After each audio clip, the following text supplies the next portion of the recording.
soir, et les âmes tranquilles s'endorment, le lion est mort. Ça va, Natacha? Oui, je vous ai vu un peu souffrir là, quand vous voyez. Ouais, c'est une très belle épreuve. Hein. C'est l'une des plus belles disciplines de l'équitation. Malheureusement, nos Français sont un peu à la peine. Bon. Ouais, et puis les chevaux parfois font des chutes assez impressionnantes. Il n'y a eu que des chutes sans gravité. Ouais. Alors ce matin, nous allons visiter un zoo assez particulier qui recueille les animaux qui ont un peu trop souffert dans leur vie et qui vont pouvoir vivre une deuxième vie un peu plus agréable. Vous savez que j'ai l'habitude de parcourir les parcs zoologiques en France. Celui-ci, ce matin, mérite un véritable coup de chapeau parce que, au-delà des animaux classiques que peuvent accueillir tous les parcs zoologiques, celui-ci a la particularité d'avoir au sein de son enceinte des animaux retraités qui ne sont entre guillemets plus très montrables au public, plus très montrables parce que finalement les gens se disent ah il n'est pas en forme, c'est qu'on s'en occupe pas bien, mais pas du tout, c'est que simplement c'est un animal, ce sont des animaux qui vieillissent aussi. Et puis à côté des retraités, il y a des animaux qui sont un peu des rescapés de la vie, qui ont eu des accidents, qui ont eu des maladies, qui ont eu des problèmes divers et variés, et ce parc zoologique les recueille, s'en occupe, leur donne tous les soins nécessaires pour leur assurer une très jolie fin de vie. Et c'est vraiment ça qui a été mon coup de cœur, qui fait que je vous en parle ce matin. Le parc, vous l'avez dit, est situé en Gironde, c'est le zoo du bassin d'Arcachon à la Teste. Ça mérite vraiment une petite visite. Je vous propose de découvrir quelques-uns de ces éclopés.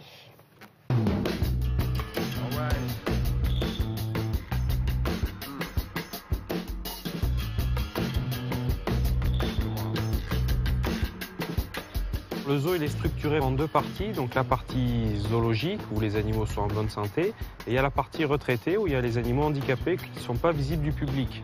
Et il y en a certains qu'on a récupérés soit de cirque, soit de saisie de particuliers.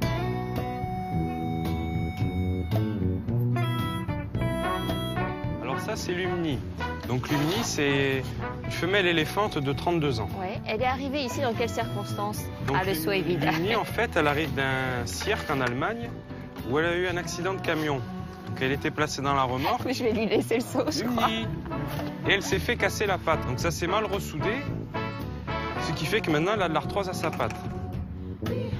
Elle se déplace assez mal mais elle ne souffre pas.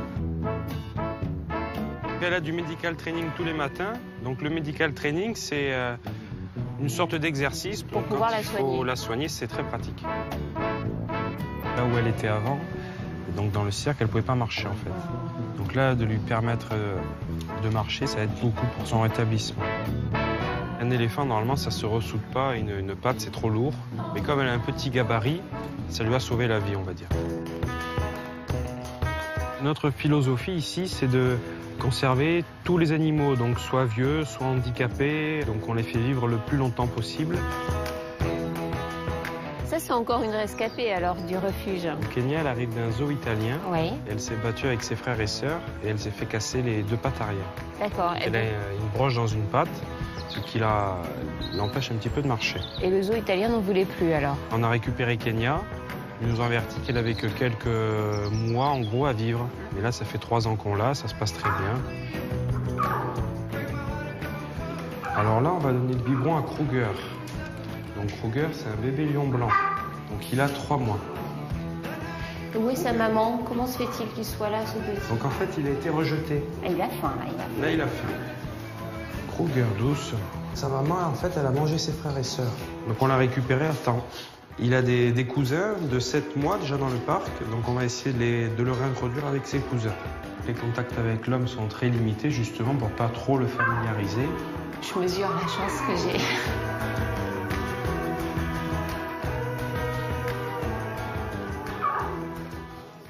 Bon, on va saluer ce vétérinaire qui a un contact très particulier. C'est pas un vétérinaire, vétérinaire, c'est le responsable du parc zoologique, mais qui a effectivement un contact particulier avec ces animaux. Il a grandi au milieu de ces animaux. Vous imaginez bien qu'on ne caresse pas un guépard comme ça, et même que l'ensemble des animaux ne doivent pas être trop familiarisés avec l'homme.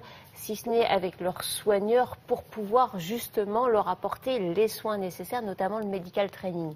Quand on visite ce parc, ce qui est intéressant, c'est que quand on tombe sur des animaux qui ont un parcours difficile comme cela, il y a des petits panneaux où on explique leur histoire, ce qui permet de comprendre pourquoi, par exemple, on voit cette éléphante avec une patte réellement handicapée.